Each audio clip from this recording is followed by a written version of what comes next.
Hey everybody, it's me, Daniel Andrus, making a video like this, talking about something that's on my mind that I think is worth talking about on camera. And I do want to talk about this topic again maybe in another video in the future with a different kind of format, maybe with me and my computer. But I want to show off something in my basement, which is why I'm filming it like this at the moment. Let me see if I can make the camera a little steady so I don't hold it up the whole time I'm talking. And I'm sorry for the strange angling. That's not so bad. Okay, that's not so great. Hold on a second. Oh my god, I'm just trying to get the thing to look decent. You know, I know I'm not the first person on YouTube to talk about this, and I won't be the last, but I'm also somebody who has very well accepted the SEGA as of now, because I feel like the SEGA as of now is definitely past or going toward, they're kind of past their healing stage, and they're going towards like a really good direction, I think, with their quality in games and products and whatnot. You know, like they have Atlas, they got Persona, they got Metaphor, they got Shin Megami Tensei. You know, that's a wonderful thing. You know, they have Puyo Puyo. They have Sonic is doing good. I love Sonic Frontiers and Shadow Generations. I feel like I might be one of the only few people out there that can just love both games for what they are and understand them and respect them. I view every Sonic game kind of that way. That's like, I go into it knowing this game's history, like what it's about, and that's why I can like appreciate it. And thanks to like some Shenmue, it has taught me to like learn more about a game that I might like be looking forward to. I'm really looking forward to Stranger Than Heaven, because RGG does not disappoint. You know, and those games are amazing too, like Judgment, Yakuza. You know, they're doing great with everything that they have currently. Well, maybe not to a fault, but they're doing better. And I'm okay with them being a third-party company. That's not super problematic to me. But, you know, console gaming as of right now is in a very dangerously questionable spot. Even more so than it was 3 to 5 years to 10 years ago or so. I remember hearing it for years and years, that Xbox and PlayStation will be done soon. And now more than ever, that seems very possible. In fact, Xbox is, ironically or unironically, I'm not sure which word's correct to use here, is going the same direction Sega kind of went, but in a way more damning and damaging spot. Because Sega is about making games, Xbox is not about making games. So it's not quite the same at all, but the patterns are kind of similar, but it's not the same heart and soul of the heart and soul of Xbox is not the same as Sega's back in their glory days. And I've told people this, and I 100% stand by this from experience, which I'm going to show you in a little bit. This is not biasism at all. It just isn't. And you might think it is, but I know what I'm talking about, and I know that other people out there who have a collection of video games like I do and all these consoles like I do might stand by this. Sega, at the time, did make the best hardware. There's just no question about that.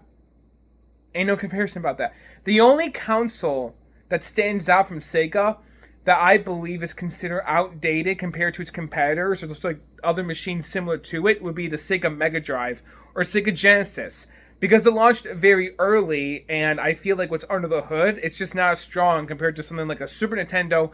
Maybe the TurboGrafx 16 is like a good comparison console to it. Like I never had TurboGrafx 16. I never played that one, but it's always been something that I found to be a really cool, unique piece of tech. I respect and admire it, but I'm not really interested in ever owning one because my setup's kind of great the way it is, and I'm more of a Sega guy and Nintendo guy. You know, I don't know. And I love Nintendo, I do, but like, there's just no denying it. Like, they have always been a little bit out, not always, but I just think when it comes to like doing cool shit, Sega's got it beat. I mean, the PS1 and the PS2 are just simple little, easy to develop for machines that aren't the strongest under the hood, right? And they don't do a whole lot. You know, they just simply play games. I know what you're gonna say. Oh, the PS2 can play DVDs. Yeah, I know. And it's like, that should be enough. But Sega is about, again, this is coming from experience. Like, when Nintendo was founded, they were not founded as a video game company, right? They were founded as a toy company first. They were founded almost 150 or 200 years ago now, I think, in the 1800s, and they did trading cards, all this stuff, and now they're here. I feel like Nintendo has always had this philosophy of being a toy company first and a video game company second. And there's people out there who will tell me, and you're absolutely right about this, that video games constitute as toys. So that's true, but you don't understand though. Sega does not have the same philosophy. Out of all the big names that made consoles, like Sega, Nintendo, Apple, Microsoft, Sony, even EA did with the 3DO. Yes, that was their system. Yep. And a few others out there. That Atari. Okay, maybe Atari. Atari probably counts to this too. To what I'm going to say here. I think Atari, I think, started off in the same boat as Sega. Atari and Sega. Okay, I'll give Atari a bit of the same merit here that I'm going to say. That okay, out of the big four then, but you can include Atari if you want to. Which the big four to me is Sega, Nintendo, Sega, Sony, and Microsoft. That's the big four. They're the ones that have legacy consoles that have stood in the pillars of each other, of giants, and they have been prominent and important in like every major region of the world for at least over 10 years. For at least about 10 years or more. Each one of those have. And Sega deserves to be on the same playing field still even now because their history has never been forgotten. It's never going to be. So with the addition of Atari, I feel like Sega is the only company out of the big four that is a true dedicated video game company first. And I know you Nintendo fanboys are going to be mad at me for saying that, but it's true. They're the only ones that are really about making video games first. That's how they were founded. Do you even know what SEGA means? It's an abbreviation for something. I've said this before in another video. SEGA is not just a simple word. It's not someone's name. It means service games. The word games is literally in Sega's official name. The company name. Not in Sony's. Not in Microsoft. And not in Nintendo's. Sega's. I'm not sure what Atari means. It might mean... Oh, I think it means...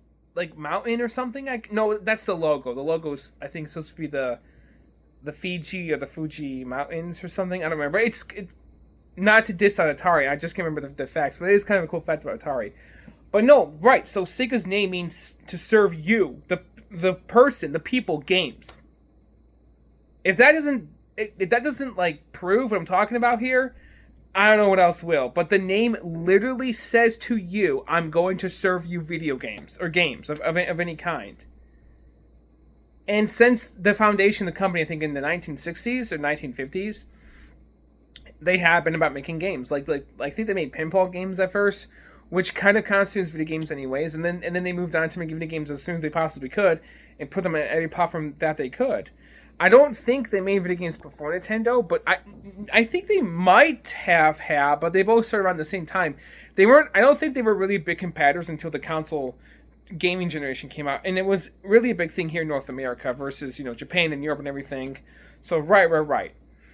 So, I'm happy with Sega making games for Nintendo, Microsoft, and Sony.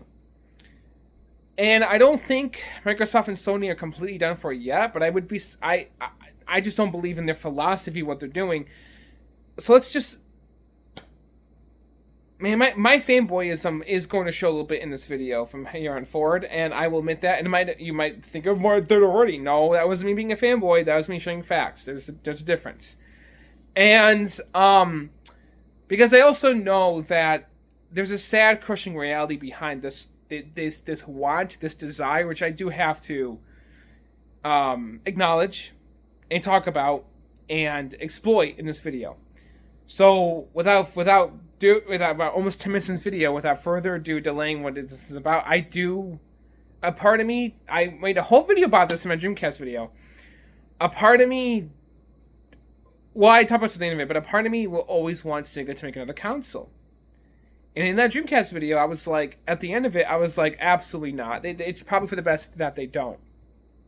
However, it's been 25 years since then, almost 20 something years since then, and the Sega of now is definitely not the same as back then, for better or for worse, because Sega now is at least successful compared to how they were 10 years ago or so, 10 to 15 years ago, even debatably 20 years ago. That's what I'm happy about. I am very happy and excited to see Sega being successful. And I said that in my Dreamcast video. I did. And I mean that. Because I'll always love them and I'll always see them as like the best of the best in terms of gaming. I just think they are. Okay, well I gotta give Steam credit. Steam is, I think, factually the best of the best when it comes to the gaming industry. I mean that. They do so much right. They do. Sega's not perfect. They made some shitty decisions too. Some really bad ones sometimes. Like the whole NFT thing and shutting down ROM sites and everything nowadays. Like, what the fuck is up with that, guys? Like, seriously, what the fuck, Sega? And Steam, as far as I know, has always been this perfect, wonderful company that's really intelligent and beautiful and smart when it comes to customer service and how to do things and how to make business right. Now, Steam isn't perfect either. I'm not too familiar with their dark side of doing things as a company, but I'm not sure if there really even is a dark side because I never really hear about it. So I don't know, but they're pretty much number one as far as I know.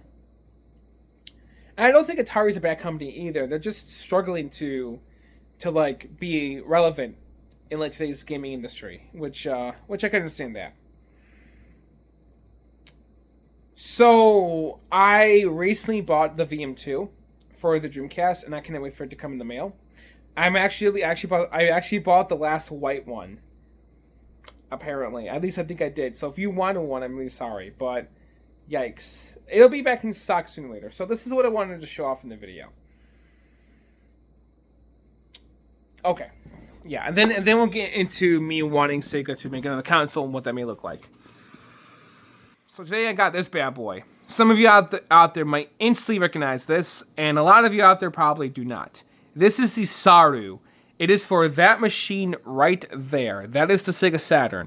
That is the white Christmas model, Japanese Model 2 Sega Saturn. It is a Japanese Model 2 Sega Saturn, aka the Christmas Nights model, as I like to call it, or the Christmas unit, because it comes bundled with Christmas Nights, and it comes as a nice Christmas-like box, which I showed off in the video before. And right there is my Japanese copy of Panzer Dragoon Saga, or Panzer Dragoon SL. I do not know Japanese. It's the official discs are somewhere else. These are burned copies of Saga I have in here, or burned discs of Saga I have in here, the North American release of the game. And in there is disc 4. So the beautiful thing about the Saru is that it is a action replay mega cartridge for the Saturn. It is the pseudo Saturn and the satiator, like, all mixed together pretty much. If you know what those three things are, then you should definitely get one of these, because it is fucking awesome. You can save data on that thing.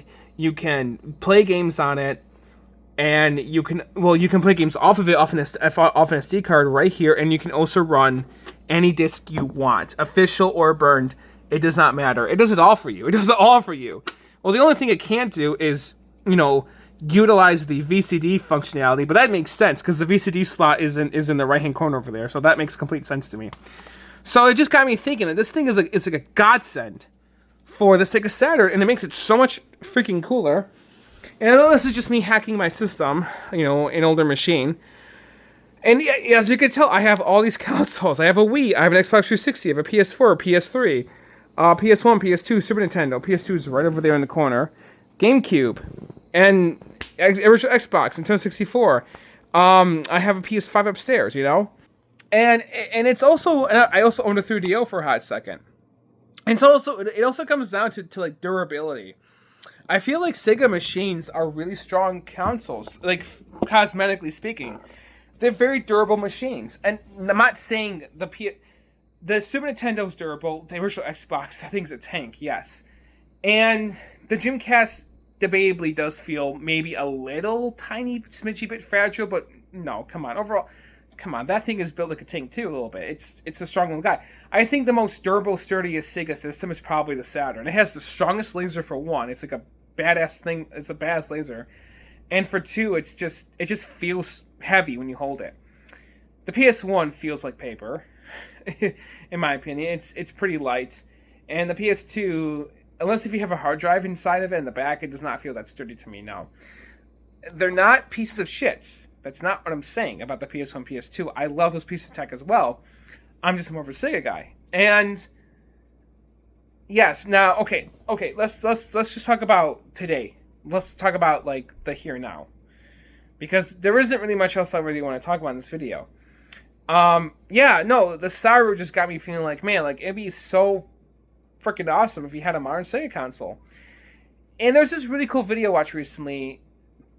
I think it's called "What If Sega Didn't Fail." I think that's the title of it, or it's basically titled "What It Would Look Like If the Dreamcast Was Successful." I don't remember what it was called, but it's a good video. It's a good watch, and I feel like that guy virtually hit the nail on the head of how things would be like if Sega was still making consoles today. I truly do not believe that Tom Kalinske would have left Sega. In fact, it's possible that L. Nielsen may have returned if things were going towards a more what is it? A successful direction. And that's something else I want to talk about. I recently re-listened or reread the book Console Wars. I've talked about it in many videos before, but it's a great book that follows the narrative or perspective of former CEO, former North American Sega of America CEO Tom Kalinske, and he is a big part of why you even know what Sega is today in North America. If you're North American, or if you're from America like me, or Canadian, or whatever, Tom Kalinske and Al Nielsen and a few other team members are a huge part. In fact, they're 100% the reason why you even know what Sega is today. They are. Unless if you started with the Master System or something, I bet you that it's 70 to 90% of you watching this video that even know what a Sonic the Hedgehog is because of them. That is 100% true. It is 100% the reason why you know what a Sonic Hedgehog, why you even know what Sonic is because of them, and that's how I started. Maybe thinking about like, no, my parents introduced me to Sonic, or this introduced me to Sonic. Yes, I know, but it all goes back to them. They're a big pushing reason of why Sonic got the branding and image that he does now, or that he did back then, which evolved to how he is now, to how the franchise is now. And because of Sonic, everybody bought a Genesis and became a huge Sega fan. Barely anybody owned a Master System, but some people did. I'm not giving it complete crap, but let's be real here. This isn't about emotion. This is about facts, okay? The Master System did not do well. I love that machine to death. I recently rebought one. You probably saw it earlier in the video. Sitting right there on top of my TV with Phantasy Star 1 inside of it, right there. Because I'm going to review the game one day, so I'm capturing footage of it right now. So, yeah, no, I love every Sega tech. When I can, I'm going to rebuy a Game Gear and a 32X. When I can. And so, what I'm trying to say here is that, yeah, it's all thanks to Tom Kalinske, yes. And he left shortly after the Sega Saturn's launch because, you know, it wasn't doing well. And he really pushed for Sony and for Silicon Graphics to work with Sega, but it didn't work out. And to be fair, though, Sega of Japan's R&D team was feeling very cocky about that. That's why they said no. And I was just saying earlier in this video, I feel like Sega at the time made the best consoles. So while it sucks for Sega of America and for Tom Kalinske to not get what he pledged for, and to be fair, I think it would have worked out beautifully if that happened. But I think Sega of Japan had also had every right to feel the way that they did. No diss on Tom, because I respect him to death. In fact, listening to that book for the first time, I thought he was 100% in the right. I still kind of do. But listening to it again and knowing how these machines really are, I understand a little bit where Sega Japan was coming from too. I see a lot more than I did back then. A lot more. I see both sides of the story. But really, the real console war at the time was actually Sega of America versus Sega of Japan, unfortunately. Because Howard Lincoln, the former CEO of Nintendo of America, was also good friends with Tom Kalinske, the CEO of Sega of America. You may not have known that, but it's true. Howard Lincoln and Tom Kalinske actually, I think they worked together before they were to Sega Nintendo. And Howard Lincoln, he wrote this beautiful letter to Tom Kalinske after he left Sega of America. I really want that book to be turned into like an actual movie. You know, Sony made like a documentary of the story with the actual people being like interviewed, which is fine. I only seen it once, and I didn't like it very much because it was too fast paced, and I felt like they cut out way too much from the book. And of course, it was mostly Sony focused because it was Sony making the film. I want actual actors to play these people. I want the book, the actual events and the story to be retold, reshot, shot for shot, scene for scene, event for event of actual real history being put into a movie, and then everybody would see what the fuck I'm talking about with Tom Kalinske and Howard Lincoln. If you haven't, and other former Sega employees, and Al Nielsen, and Arakawa from Nintendo, and I think his name was Nakayama, yeah, from Sega of Japan, and others as well. Maybe you could get somebody to play Yuji Naka and Natoshima. The developers of Rareware. What was his name? Peter. I think his name was Peter Main. I forgot his name, but like the other dude that worked at Nintendo, he's got a bald head and glasses. I remember that, and he did like the whole safari bit for Donkey Kong Country. I'm just saying, it'd be so awesome to see that story put into a movie. It would be. So, I know I was like, I'm going all over the place. I usually do.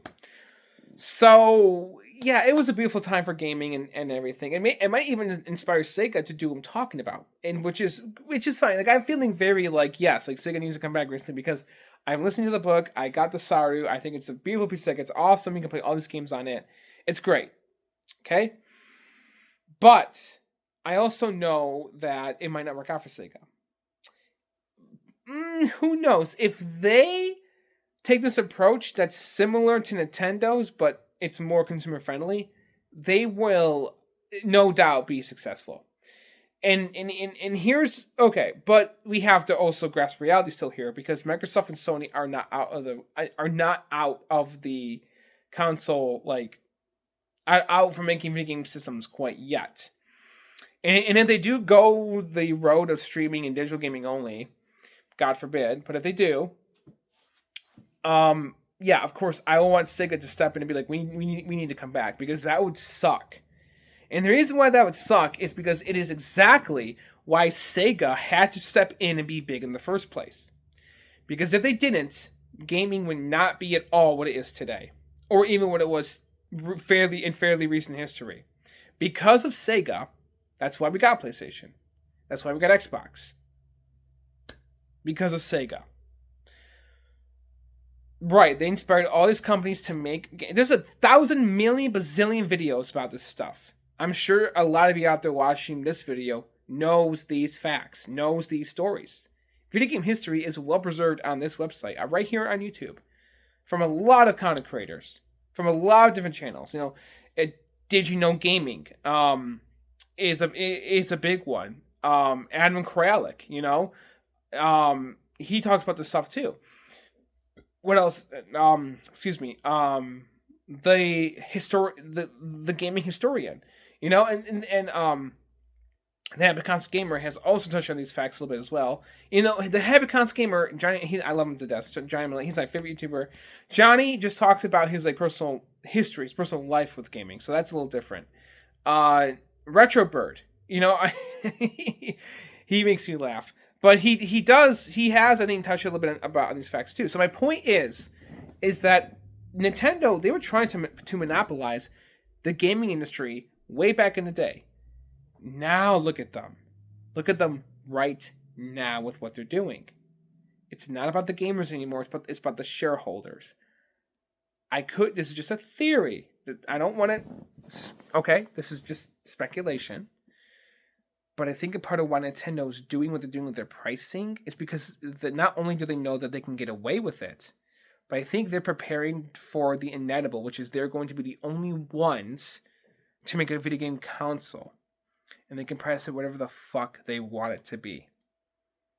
And because of that, there'll be no Microsoft and no Sony. If Microsoft and Sony did the complete opposite of what Nintendo was doing, like if the Xbox Series X was dropped down to $300 or something, or $200, which would be insane, it would probably sell a lot better. And then Microsoft did not fire 15,000 people, and which is very sad, and actually delivered what they promised. I think they would essentially almost crush Nintendo. That's a big claim, but I do think there's some possibility in that mindset, in that imagination. If we got all the games made by Rare, if we got other projects. I forgot I don't remember everything they canceled, but if they just did it, and if they pertained to the Japanese market again, like they did during the 360 era, before Don Matrick found out, Jesus Christ, that's really sad. But if they let Japan do what they were doing again, like making Xbox its own thing in Japan, and Phil Spencer be like, that's totally fine, whatever works, right? And him being okay with bringing some of those Japanese exclusive over to America and like vice versa, I'm just saying, yeah, they would have a winning chance. That sounds just like Sega, but I just explained. That's how they were so successful back then. Yeah, but Sega of Japan and Sega of America were also fighting. Unfortunately, Sega America did not ask for that fight. Sega Japan felt like, why do they get all the, we're the ones putting in the hard work making the games. Why aren't we getting the recognition that we deserve? I don't know if they had anything personally against Sega of America at the time. I think they were just feeling very jealous. And it led to them almost poisoning Al Nielsen, which that happens in the book. You have to listen to it to understand, but it's true. At a Japanese restaurant. You have to hear the story to understand. And so that happened. And oh god, what was I gonna say? I don't remember. But the point is that if Nintendo does become number one, right? Not because of us. Well, yes, because of us, but because also because Microsoft and Sony leave, and there really is no other choice but for them to be number one. It would be so beautiful and just great and amazing and incredibly fun to see Sega step back and be like, no fucking way is this going to happen. And make a new system for it to be affordable and put all their games on it, all the Yakuzas and everything. And they can say, well, what about all the years of them being partners with other companies? Like, what about them being a third-party company putting their games on these platforms? All that just gets erased. Well, here's the logistics. Here's the facts, right? There's no Xbox. There's no PlayStation. There's just Nintendo, right? For physical gaming, supposedly. What the hell can Sega do, right? Is Sega going to become this fucking digital-only company?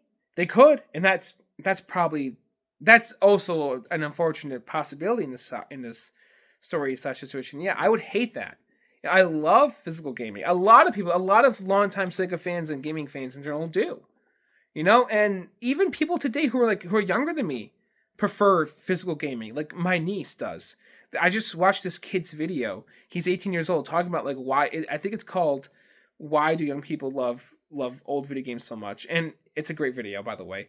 I don't fully agree with everything that he says in it, but it doesn't matter though, because he's absolutely right. What he said, and I agreed with him about like the stuff that really like matter, the stuff that's like why physical gaming is important. Yes, but like he was absolutely right about what he said, and so I know that like a part of me wants to believe that most people on Earth do give a shit, and that most people on Earth care that this is happening. Yet we're still buying this shit. But it's like, I can't blame people for doing it because these companies are purposely marketing them to be like, oh, you're going to miss out, you gotta get it. And there's no other option. I mean, I bought a Switch 2 for crying out loud. But Nintendo did recently announce that they're not doing the whole keycard games anymore. So that's good. But their pricing hasn't changed at all. Is the Switch 2 a $500 machine? I think it's more of a $400 machine. I think that price just makes more sense to me. It just does. So there's no way in hell Nintendo's going to become consumer friendly all of a sudden if there's no competition. It'd be worse. Now I have to grasp the reality of the situation too. Another viewpoint, another like possibility, another thing that sucks to mention this, sucks to talk about this, but I need to at least explain it, or because I have thought about this. It's not like I haven't, but like another chance of what could be real. If what I'm saying supposedly happens, if Microsoft and Sony are like, we're done, no PS6, no Xbox, whatever, we're just done. Which honestly, I don't want a PS6 because I feel like the PS5 is enough. It's an awesome machine. I don't have the space for another console. I know it's like, what about backwards compatibility? I like playing games on the systems they're made for. I think that's a very relatable human trait. I know a lot of us out there.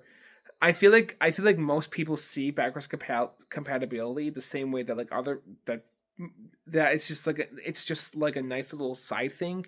It's not really it's not really a huge necessity. Like for the longest time, I had a power based converter for my Genesis to play Sega Master System games, and I'm like, I don't want this really. I want the Master System itself, so I sold it so I can help afford a Master System.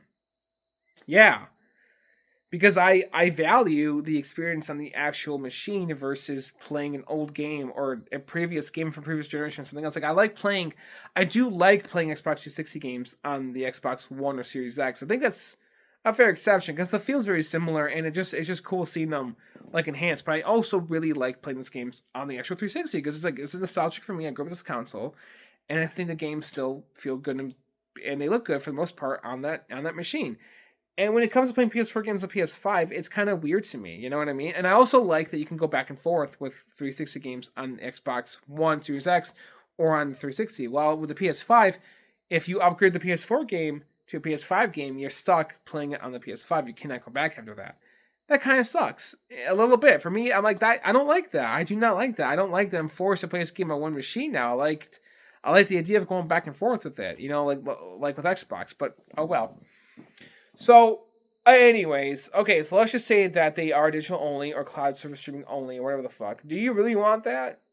No, you don't. Because a lot of people out there have made it very clear and they have educated a lot of folks that if it becomes an all streaming, all digital world in gaming, you will lose all control of what you buy.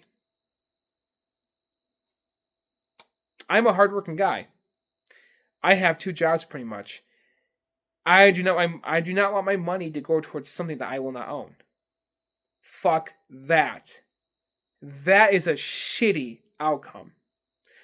I, for the longest time, bought my games both digitally and physically. I barely do that anymore. I'm like physical only now. I value physical way more than I ever used to. Way more.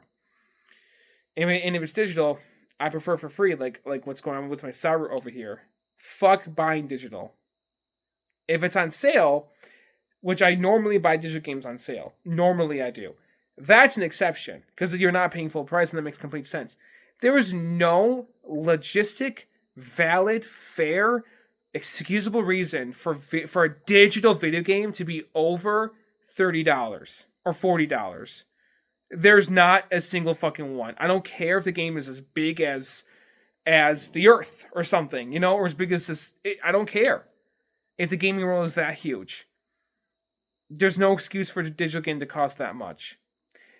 The reason why a physical game should have or are supposed to typically cost $60 is because you get the game, a booklet, a case, artwork, all this stuff, not just the game itself. Video games, there's no excuse for them to be over $60 either. Physical games, not a one. Not, inflation is not the reason why. Do not even for a second think that. Comment that. Don't even go there. Don't. It has nothing to do with it. That's not how inflation works. This is entertainment we're talking about, not necessities. That's very different. So, right, like it's not clothing, it's not food, it's not shelter, it's fucking video games, like buying music, like buying movies. How come DVDs and albums don't go up in price? They're still $20 or $10 last time I checked. Brand new stock. It's greedy corporate bullshit. Video gaming or video games, it's the highest ranking industry in the whole planet. It's the number one industry on earth that earns the most revenue.